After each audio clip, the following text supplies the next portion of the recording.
Es muy posible que hayas escuchado hablar de la dislexia o del TDAH, pero hay otra neurodivergencia muy frecuente y relacionada con estas dos anteriores, pero de la que muchas veces nos olvidamos, la discalculia. La discalculia es el trastorno que dificulta la comprensión de las matemáticas y de todos los conceptos asociados, desde la aritmética hasta la geometría. Para entender mucho mejor la discalculia, hoy tenemos con nosotros a María Garau. María es experta en neuropsicología, psicoterapeuta integradora y en trauma. Además, es consultora en la Universidad Oberta de Cataluña y ejerce de neuropsicóloga en la Unidad de Trastornos del Aprendizaje Escolar del Hospital San Juan de Dios de Barcelona y también en su consulta privada Neuro and Psico. Y en Instagram podéis encontrarla como María Garau Neuropsicóloga, donde divulga contenido desde hace años. María, además, es la primera invitada que repite en el canal y eso me hace muchísima ilusión. Os dejo con la entrevista con María Garau.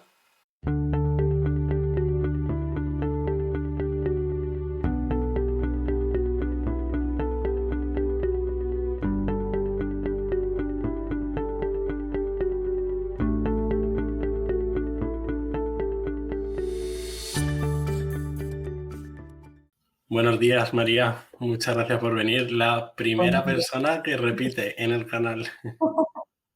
Qué honor, qué honor. Yo encantada de estar aquí otra vez. Qué bien. Bueno, en el otro episodio hablamos de dislexia, que para todos los que aún no lo hayan escuchado, aunque es el episodio más escuchado del canal. Se lo estaba diciendo a María 2 años después, todos los días se escucha. Así que decidí que María, también por lo bien que me cae y lo bien que divulga en redes, tenía que ser la primera persona en repetir. Un placer, la verdad es que súper agradecida. O sea que fenomenal. Y más, además, con el tema de hoy, que es discalculia, que está tan olvidado, o sea que me parece un temazo para hablar aquí. Qué chulo, porque sí, lo estábamos hablando antes, que mientras que la dislexia sí que es bastante conocida, de la discalculia se sabe poco. Em, ¿Cómo nos explicarías qué es esta entidad tan poco conocida como la discalculia? Mm. La discalculia, así a grandes rasgos, podríamos hablar que es como la dislexia, pero para los números. Y la definición es muy parecida realmente a la dislexia, pero en el ámbito de los números, que es básicamente cuando hay una discrepancia entre el rendimiento cognitivo general, que sería el coeficiente intelectual, y el aprendizaje, en este caso del desarrollo del número, del sentido del número. Entonces, cuando hay esa discrepancia, se habla de que hay una dificultad en la automatización de ese sentido del número y viene la discalculia, ¿no? Respecto a la prevalencia, ¿no? De cuándo o cuál es el porcentaje en el que aparece la discalculia, depende en qué estudios te bases, hay diferencias, pero sí que es verdad que se habla de entre el 3 y el 6% de la población infantil, ¿vale? Sin embargo, no significa que sea un trastorno de población infantil, sino que en la etapa adulta también persiste. Igual que la dislexia es un trastorno del neurodesarrollo, eso significa que cuando ya nos gestan, nuestra disposición cerebral, ¿no? Acaba siendo de una manera que acaba generando unos síntomas, ¿no? Por tanto, nosotros nacemos con discalculia y morimos con discalculia.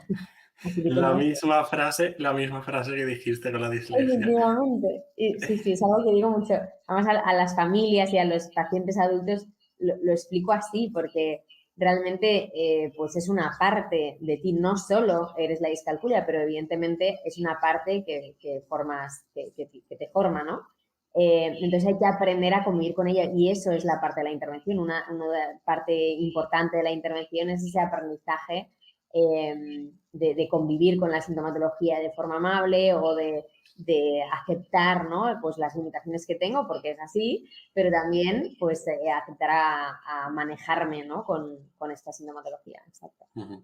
Y, Y luego, jope, dime, no dime. te iba a decir de un 3 a un 6% la prevalencia, me parece realmente bastante. O sea, eso significa que en todas las aulas hay Sí, alguna persona o exacto. más de una. Exacto. En dislexia es un 17% aproximadamente, o sea, es un rango, pero sí, máximo un 17%, y en discalculia un 6%, es un poquito menos. Pero sí, sí, eso significa que en las aulas puede haber una persona con discalculia, totalmente, sí, sí. Y como hay una infradiagnosticación, que es que no se acaba de diagnosticar, eh, pues se enmascara mucho, ¿no? Entonces, no sabemos muy bien si es que realmente es un 6% la prevalencia o es que hay una infradiagnosticación y no sabemos exactamente la magnitud, ¿no?, del porcentaje. Ujú. Y también iba a preguntarte si hay diferencia entre sexos, porque sí es verdad que algunos trastornos del neurodesarrollo se ven que son un poco más frecuentes en varones o al menos se muestran más frecuentemente, ¿no? Aquí hay bastante controversia y no se acaba, o sea, un poco la tónica general y lo que la comunidad científica quizás apoya es que no hay diferencias de género, pero sí que es verdad que hay diferentes artículos que algunos hablan de que es más frecuente en niños y hay otros que hablan que es más frecuente en niñas, sobre todo. Ujú. Y la explicación un poco, sobre todo en las niñas que dan, es que las niñas se conectan más con la emoción. Entonces, al percibir que algo no va bien, explican más qué es lo que pasa y entonces te diagnostican más. Es una posible explicación, pero ya te digo que no hay un consenso claro sobre esto. Ujú. Yo te digo Vale, que en la entonces, práctica clínica no veo una clara diferencia. ujú. Genial. Y en cuanto a nivel socioeconómico, a lo mejor. O sea, sí que tiene que ver, como en cualquier trastorno de neurodesarrollo, tiene que ver el ambiente en el que tú te crías, puede tener que ver, y luego también el cómo a ti te enseñan las matemáticas también es un factor importante. Ujú. Las matemáticas realmente están muy relacionadas o se entiende las matemáticas como una relación con la inteligencia. Es decir, una persona que es muy buena en matemáticas se dice que es muy listo, ¿no? Entonces hay una creencia en la sociedad muy arraigada sobre que si eres bueno en mates, pues es que eres listísimo.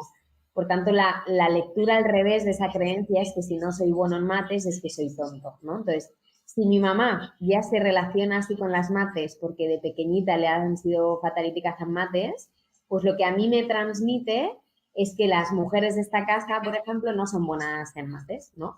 Entonces, cuando yo me pongo a hacer las primeras sumas o el primer contacto con los números y empiezo a fallar en algo, pues mamá me puede, ¿no? Es que aquí en casa nos cuestan mucho las matemáticas. Ciertos comentarios que esto va a hacer que yo me predisponga de forma diferente a la asignatura de matemáticas. Entonces, sí, el ambiente tiene que ver, el cómo a mí me enseñan también tiene que ver. Se ha descubierto, se está viendo, ¿no?, que hay diferentes formas de aprendizaje de las matemáticas y tal y como se estaba haciendo hasta ahora, que es un método quizás como más competitivo, ¿no? De el que más sumas haga, mejor, o el, ¿no?, que va mucho por tiempo, pues se ha visto que esto no es beneficioso y mucho menos para un niño con discalculia, sino que se han visto otros métodos que fomentan pues que el aprendizaje sea más agradable y sea como más, ¿cómo decirte?, como más interno, como más de dentro el aprendizaje, ¿no? Ujú. O sea que sí, tiene que ver bastante el ambiente, igual que tus genes, ¿eh? O sea, es un mix de cosas. Sí, ahora hablamos del tema de los genes, pero con la discalculia, mm, en estas semanas que hemos estado preparando la entrevista, yo me he preguntado bastante que, claro, probablemente no solo se vea más limitado a la hora de hacer cálculos aritméticos, que es lo que podemos entender más comúnmente como matemáticas, sino también como el hecho de entender conceptos matemáticos, o a lo Tal mejor cual. geometría, ¿no? Corrígeme si me equivoco. Total, 100%. O sea, el síntoma principal es la dificultad en el sentido del número, o sea, entender el número y las relaciones entre los números, las distancias entre los números. Ujú. Eso es la base, pero luego a partir de ahí pasan muchas cosas y se crean muchos conceptos, hay un razonamiento abstracto muy potente en matemáticas, que todo esto en discalculia cuesta mucho. Y no solo está en la asignatura de matemáticas, o sea, constantemente estamos haciendo ese tipo de razonamientos, ¿no? Los números tienen diferentes naturalezas. No es lo mismo decir, tengo 10 caramelos, que soy el tercero de la fila, o no es lo mismo decir, en mi clase hay 3 niños que están enfermos, de 25, que decir, hay 3 niños que están enfermos de toda mi ciudad, ¿no? Porque el contexto también le da un valor al número, ¿no? O sea que hay muchos factores que influyen para comprender el sentido de ese número. Y eso es lo que dificulta ese aprendizaje de las matemáticas. Y en discalculia es lo que cuesta. Ujú. Qué interesante. Y sobre el tema de las neurodivergencias, que te hice esta misma pregunta hace 2 años, en la dislexia, em, ¿la discalculia se considera una neurodivergencia? Y después explícanos entonces un poco qué son las neurodivergencias. Efectivamente. Se considera una neurodivergencia. Neurodivergencia es todo lo que diverge de la normalidad. Y cuando hablamos de normalidad me refiero, estadísticamente hablando, campana de Gauss, el 68% de la población, ¿no? Entonces, nosotros nacemos con una disposición cerebral que nos permite, hay unos aprendizajes del cálculo que ya están innatos, hay cosas que nosotros ya sabemos de forma innata, pero luego hay estructuras cerebrales que están dispuestas de manera que con un mínimo aprendizaje yo pueda desarrollar ese sentido del número. Cuando esto no pasa, es esa neurodivergencia, ¿no? Diverge de lo que normalmente esperaríamos, ¿no? Y la discalculia, efectivamente, es esta neurodivergencia, forma parte. Esto que has comentado me recuerda a algunos artículos que he leído que tenemos una capacidad innata para las matemáticas, ¿no? O sea, como Sí, que los eso bebés es. recién nacidos, si les pones un número de cosas, reaccionan diferente que con otro. Eso me Sí, parece muy interesante.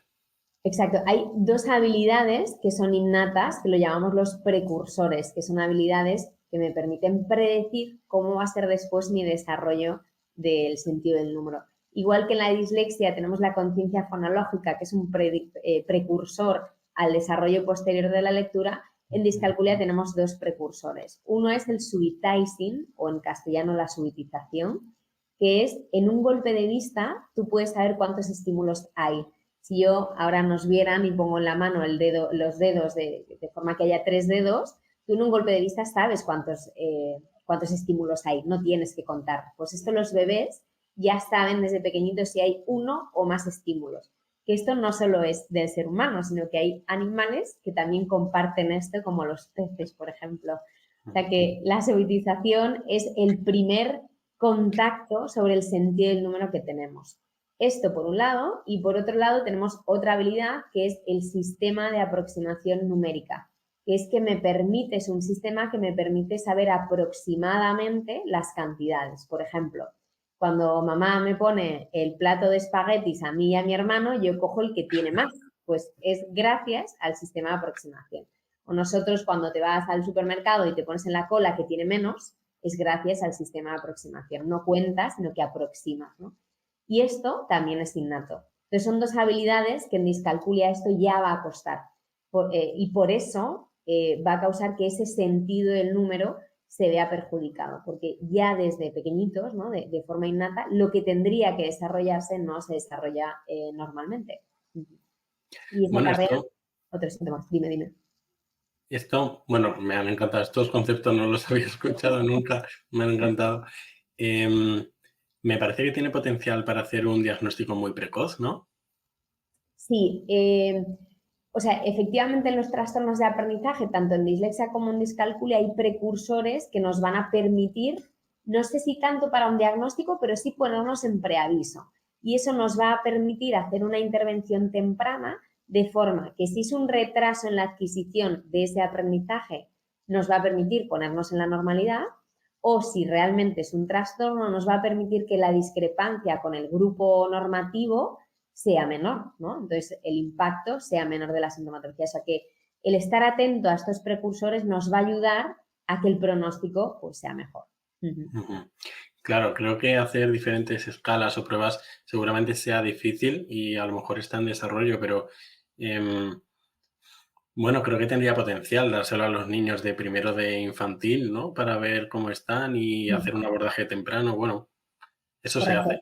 Se ha hecho Sí, pruebas y tal. mira, se ha hecho un estudio, aquí en Cataluña está la Fundación Bedrunas, pues se ha hecho un estudio que tienen muchísimos coles repartidos y se ha hecho un estudio junto con el San Juan de Dios, que es donde yo trabajo, y se ha hecho un estudio con niños de P5, de infantil de 5 años, en el que se ha hecho una prueba de screening que se llama, que es pasar una serie de ítems para ver, ¿no? El nivel que tenemos de cálculo. Esto posteriormente, estos mismos niños se han valorado cuando estaban en tercero de primaria, para ver exactamente cuál ha sido ese desarrollo y ver si esta prueba que se ha creado pues correlaciona con esas dificultades de matemáticas en los niños que se habían visto y efectivamente es así. Entonces se ha creado una herramienta de screening que de hecho te la puedes descargar, es gratuita si vas a la página de Fundación Bedronas, y que además es algo, cuando doy formación es algo que digo mucho porque para los coles es una maravilla. Entonces es un screening que se ha creado para esta parte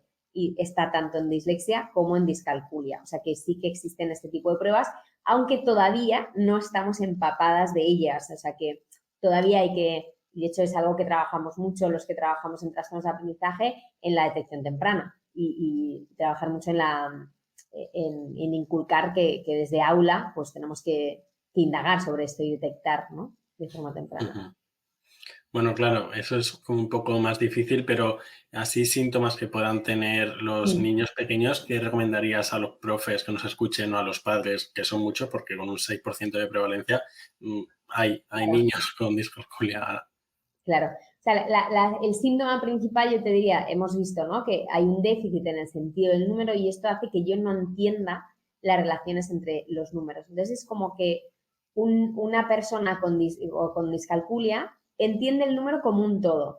Yo te doy un 7 y un 7 es un 7, un bloque. Sin embargo, si yo te digo, por ejemplo, 7 más 5, tú lo que haces seguramente es dividir. Bueno, ¿qué haces? Yo cuento con los dedos. ¿Cuentas con los dedos? Uy, te voy a pasar luego una tarjeta, Gonzalo. Pues 7 más 5, habitualmente cuando tienes un buen manejo del sentido del número, lo que haces es divides el 5, lo divides en 3 más 2. Entonces tú haces 7 más 3, que son 10, y 10 más 2, que son 12. Entonces, de forma rápida, desgranas el número para combinar de forma eficiente y que el cálculo no tengas que contar con dedos, sino que sea rápido. A mí me pasa como a ti, Gonzalo, yo cuento con dedos, algún día te explicaré mi diagnóstico. O sea que, en teoría, una persona sin discalculia, bueno, en teoría no, o sea, una persona sin discalculia, lo que hace es desgranar los números para poder combinarlos, ¿no? Y sabe que el número pues se puede desmenuzar. Una persona con discalculia no tiene esa habilidad, ¿no? Entonces, ¿esto en qué repercute? ¿Qué síntomas vemos?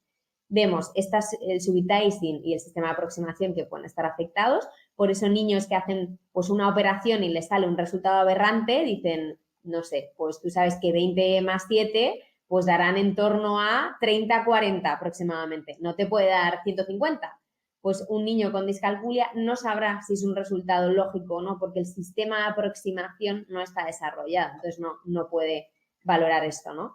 Además, también va a tener dificultades en la línea numérica mental. Nosotros tenemos mentalmente una línea, de forma que sabemos que los números que están en la izquierda son los más bajitos, los que tienen menos cantidad, y los que están en la derecha son los más altos. Y tú te relacionas con estos números, ¿no? Por ejemplo, algo que a mí me pasa mucho, cuando tú vas a un hotel te dicen, tienes la habitación 402 y subes las escaleras y te pone de la 325 a la 407 para allá, de la 400 hasta la, ¿no? Esto es gracias a la línea numérica, tú sabes por qué pasillo tienes que ir. Una persona con discalculia se liaría mucho en saber dónde está su habitación. ¿Qué más cosas? El valor posicional. El valor posicional, cuando tú tienes, por ejemplo, yo te digo el 35 y el 53. Los dos tienen los mismos números, el 3 y el 5, pero la posición del número te determina qué valores. No es lo mismo tener 35 caramelos que 53 caramelos. Pues eso es gracias al valor posicional. Entonces el valor posicional nos permite entender la cantidad del número, entender el valor de estos, básicamente. Y luego lo que nos vamos a encontrar es dificultades en la automatización de los procesos, ya sea operaciones, ya sea ese razonamiento en los problemas, etc. Son básicamente niños y adultos que utilizan estrategias como muy primitivas, y que no acaban de automatizar los procesos porque no los entienden. Simplemente saben que para hacer una resta hay que hacer A, B y C, ya está. A la mínima que me cambias algo, como no entiendo el procedimiento, fallo. Entonces, mis estrategias son súper rígidas, muy poco flexibles, porque no entiendo lo que estoy haciendo. Entonces, simplemente me dedico a seguir pasos, ¿no? O sea, que esto sería más o menos la sintomatología. Hay una cosa interesante, perdón, sobre la sintomatología, es que así como en la dislexia la sintomatología evoluciona y no es lo mismo un niño a los 8 años cuando lee que un adulto de 38, en discalculia la sintomatología no evoluciona. Nos encontramos niños de 8 años que el 7 más 3 lo tienen que hacer con dedos, pero adultos de 38 que también tienen que hacer el 7 más 3 con dedos. Entonces, no evoluciona la sintomatología, sino que lo que evoluciona es la exigencia del entorno. A medida que crecemos, el entorno exige más respecto a los conceptos matemáticos y, por tanto, se evidencia más la sintomatología, ¿vale? O sea que es una pequeña apreciación. Por tanto, es más fácil diagnosticar discalculia en adultos que no en infantil. Ujú. Y si además de todo esto nuestro hijo no coge el plato de espaguetis más lleno, pues ya tenemos que sospechar. Efectivamente. Efectivamente. Y sobre el tema de la causa que hemos estado hablando antes, la influencia genética, en este caso es bastante relevante, a lo mejor tira más alguna rama que otra, paterna versus materna, o ¿qué sabemos? Efectivamente, hay heredabilidad y hay carga genética. Sí que se sabe que en torno, ahora te lo estoy diciendo en memoria, pero en torno a un 30-40% hay carga, en el caso de que tú, papá o mamá, tengas discalculia, hay este porcentaje de que tu hijo también lo tenga. Y hay mayor carga de heredabilidad cuando son tus hermanos. O sea que eso también son signos de alarma. Si tu hermano tiene discalculia, pues ojo, obsérvate.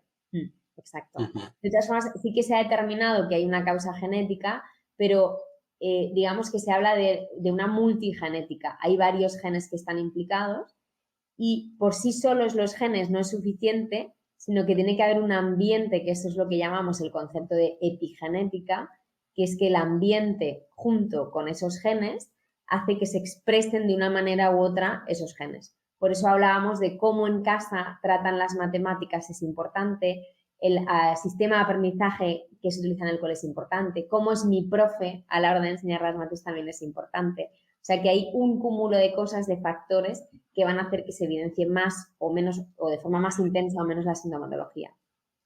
Ujú.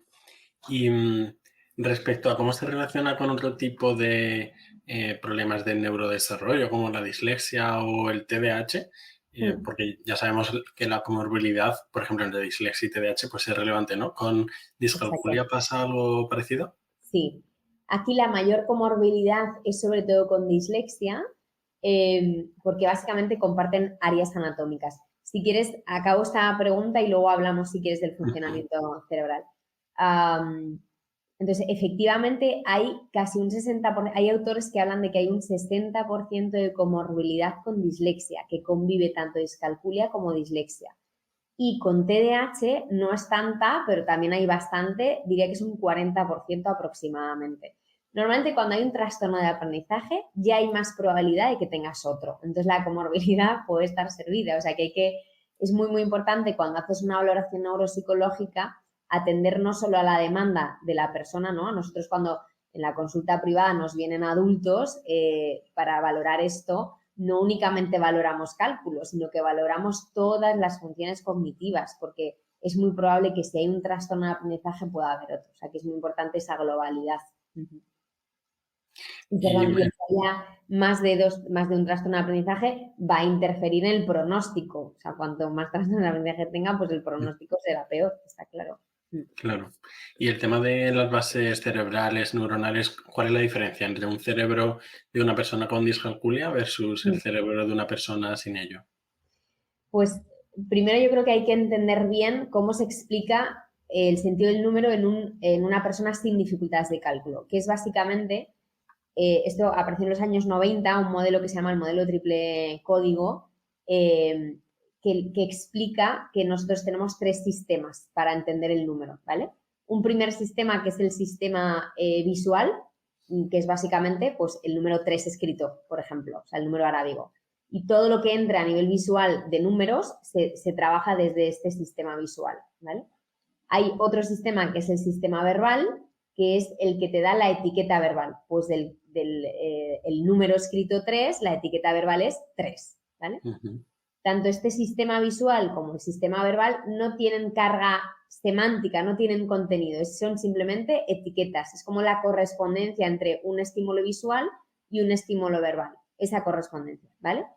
pero luego añadimos otro, que es el sistema de magnitud, que es ese el que le da ese contenido semántico. Es decir, al número 3 con la etiqueta 3, los 3 estímulos, cuando yo cuento esas 3 cantidades, eso es el sistema de magnitud. Es como la cantidad que corresponde a ese sistema verbal y a ese sistema visual, ¿vale?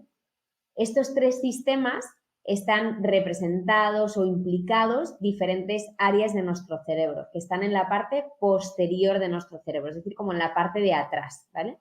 Concretamente, el sistema verbal está gestionado por el giro angular, el sistema visual por el giro fusiforme bilateral de los 2 hemisferios y el sistema de magnitud por el intraparietal también bilateral.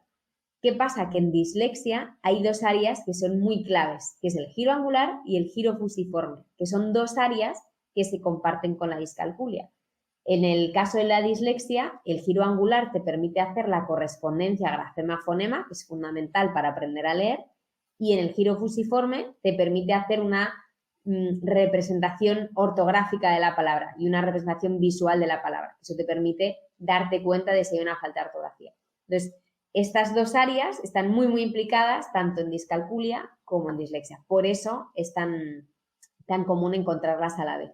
¿Qué pasa en un cerebro con discalculia? Pues que estas 3 áreas hay una hipoactivación, se activan menos de lo que esperaríamos y además la conectividad es como que es más débil, digamos, como que se ha visto, ¿no?, que la sustancia blanca, las conexiones que hay desde esas áreas y que salen de esas áreas es menor. O sea que se ha visto que la disposición de este cerebro en discalculia es diferente y eso lleva a la sintomatología que hemos nombrado antes.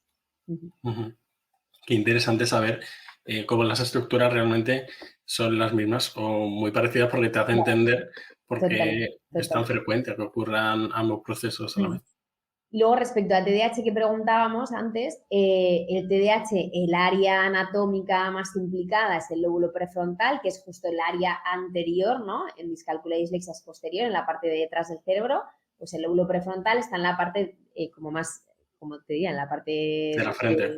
delante, sí, gracias, del cerebro. Entonces, ¿qué pasa? Que para yo hacer matemáticas, las matemáticas implican muchas habilidades cognitivas. Implica comprensión del lenguaje, implica planificar lo que quiero hacer, memoria de trabajo. En cálculo mental tengo que mantener la información en la cabeza, eso es la memoria de trabajo, ¿no? Implica visoespacialidad, colocar los números correctamente para operar. O sea, realmente hay muchas habilidades que están implicadas. Y la planificación y la memoria de trabajo, que son muy importantes en el cálculo, están gestionadas por el lóbulo prefrontal, que es algo que cuesta mucho en TDAH, el gestionar esa parte de memoria de trabajo y planificación. Entonces, hay veces que nos podemos encontrar que hay fallos en mates, pero no porque haya una discalculia, sino porque hay un TDAH y este interfiere en el cálculo. Entonces, es muy, muy importante determinar cuál es la etiología, la causa de esas dificultades. Si es porque hay unas dificultades atencionales o porque realmente hay una dificultad en el sentido del número. O sea que es interesante hacer diagnóstico diferencial también. Qué bueno. Y también me parece interesante esto que dices de la hipoactivación, es decir, de menor activación de ciertas áreas cerebrales, también para que los padres, madres, personas que nos escuchen entiendan la importancia de empezar el abordaje temprano, porque la plasticidad del cerebro de los niños es mucho mayor que de adultos. 100%, exacto. Hay estudios, por ejemplo, en dislexia hay un estudio que es súper, súper típico, que siempre se enseña, habla de esto precisamente, de cómo la intervención temprana hace cambios en resonancia magnética, ¿no? Hacen una reso, hacen la intervención y luego vuelven a hacer una reso. Y se ve cómo cuando los niños en resonancia magnética leen, se activan áreas diferentes. Cuando no han hecho la intervención, activan áreas que no tienen que ver con la lectura y cuando ya hacen la intervención, empiezan a activar áreas que sí que tienen que ver con la lectura. O sea, que realmente permite una reorganización cerebral porque, como tú dices, el cerebro es más plástico, entonces permite reorganizarnos, ¿no? O sea, que es súper, súper importante en discalculia y en los trastornos de aprendizaje hacer esa intervención temprana. No obstante, si eres adulto, no pasa nada, se puede trabajar. Es decir, vamos a trabajar quizás de forma diferente y buscaremos estrategias compensatorias, además de buscar también herramientas aprender a convivir con esa sintomatología y aceptar esa sintomatología. Porque sí que lo que vemos en etapa adulta es que hay mucha más sintomatología emocional, un poco rescatando lo que hemos hablado antes de esas creencias tan instauradas que tenemos. Si yo a lo largo de toda mi vida he aprendido que los que saben mates son los listos, si yo no sé mates, es que soy muy tonta. Entonces, esto a nivel de mi autoconcepto me puede interferir no solo en cómo me relaciono con las mates, en cómo me relaciono con los estudios, luego con lo laboral, luego con las personas. O sea, realmente puede interferir de forma transversal a mi vida. O sea, que nos encontramos adultos con un diagnóstico tardío que acaba afectando mucho a esa esfera emocional. Por eso hay que abordar no solo la parte más de neuropsico, ¿no? más de discalculia, sino también la esfera en psicoterapia para trabajar esto. Esto me parece súper interesante porque también lo recalcaste mucho en el episodio de la dislexia, que incluso en la práctica real con tus pacientes veías que en realidad el principal problema era ya de adultos, casi más emocional, más que la propia dislexia. Totalmente, sí, sí. Pues en discalculia pasa lo mismo. Y además es que no nos damos cuenta, pero las mates, tío, están súper presentes. O sea, yo lo tengo como muy metido en la cabeza, entonces cuando hago algo, pienso, ¿ves? Aquí una persona con discalculia, tal, ¿no?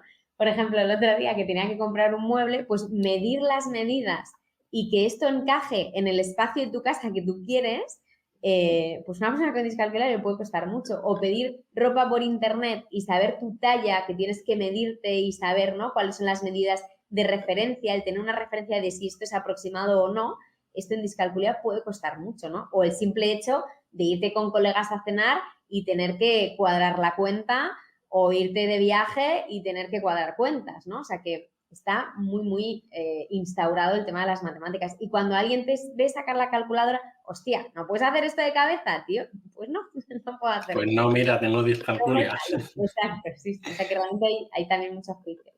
Luego, perdona, un síntoma interesante, hablando de esto, de esta parte de emocionalidad, se ha visto, existen las evaluaciones PISA, que son evaluaciones que ven, ¿no? Cómo es el nivel, digamos, académico, ¿no?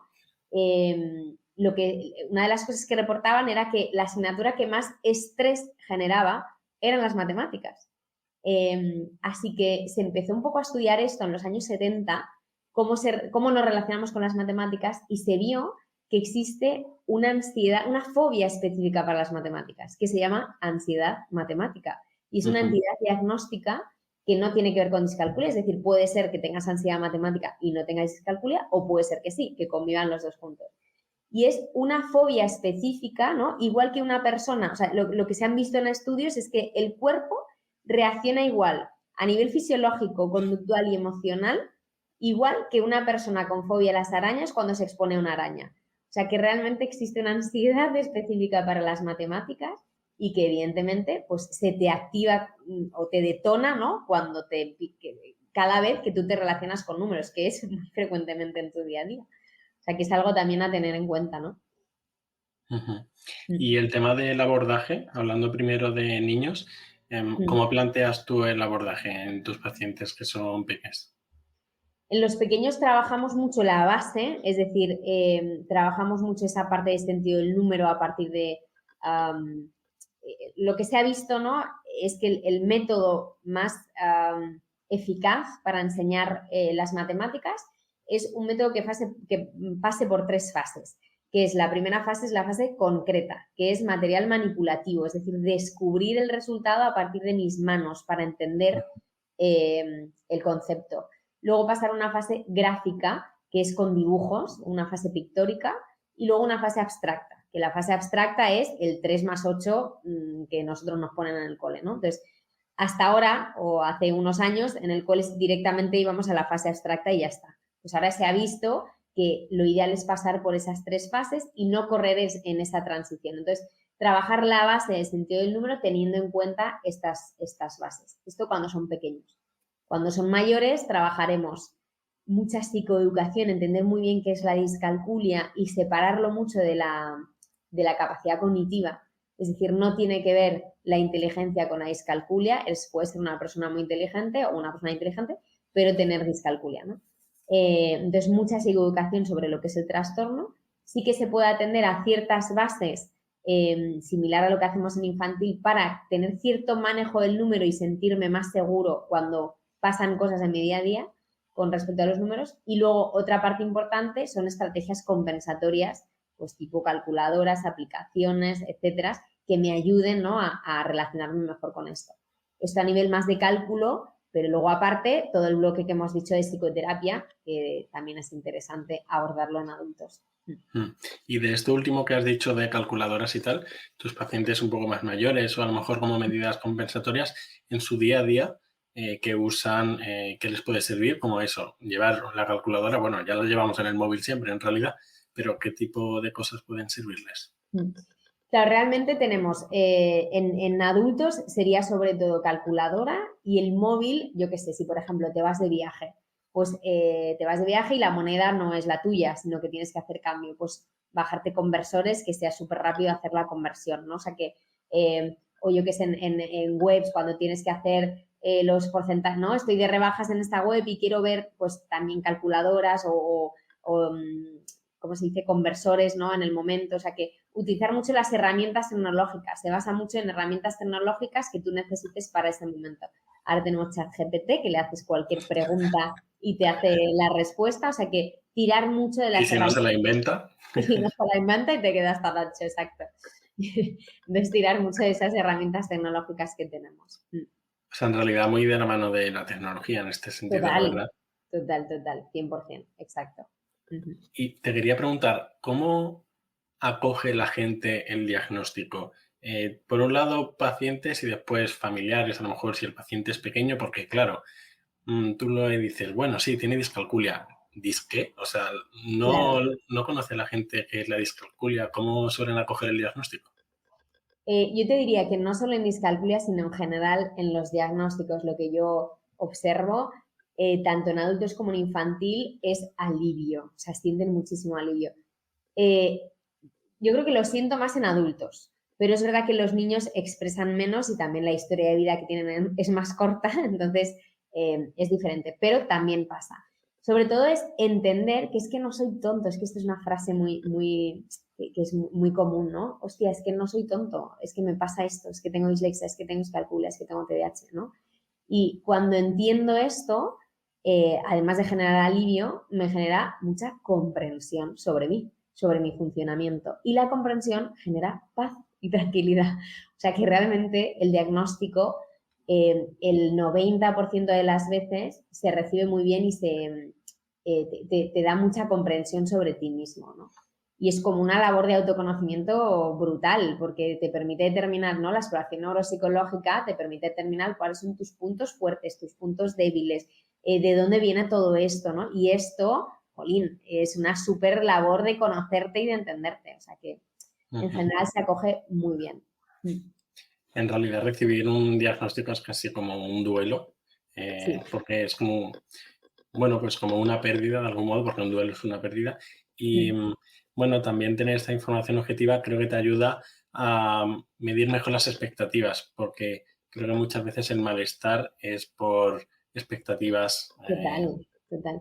Has hecho muy buena apreciación, porque sí que es verdad que ¿no? Ahora verbalizando, siento que en los pacientes adultos quizás hay más alivio porque me permite una explicación a toda esta historia de vida que yo he tenido, ¿no?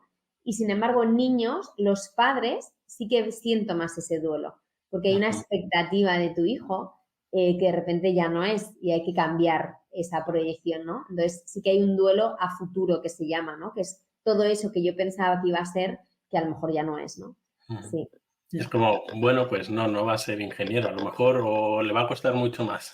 Sí, No, quiere no lo intentar sabemos porque, claro, puede ser, pero sí que es verdad que, bueno, pues tú tienes una expectativa de hijo sin dificultades y de repente, pues, hay dificultades. Entonces hay que regenerar esto y hay que elaborar esto, claro. María, ¿nos compartirías para terminar algún caso que te haya marcado de algún modo de discalculia?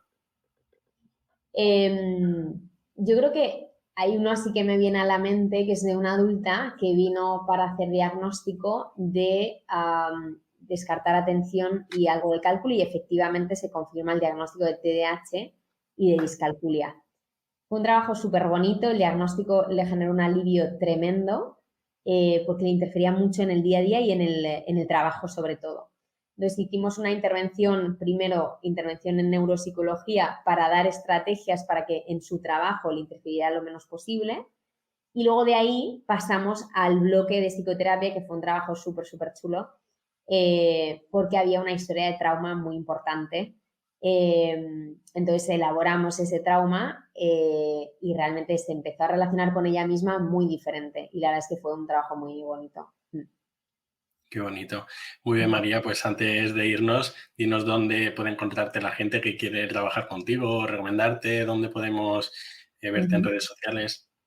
Pues me podéis ver en mi Instagram, que es María Garau Neuropsicóloga, mi web, que es Neuroanpsico, o TikTok, que es María Garau Neuropsico también. Uh-huh. Muy bien. Muchas gracias, María. Gracias a ti, Gonzalo.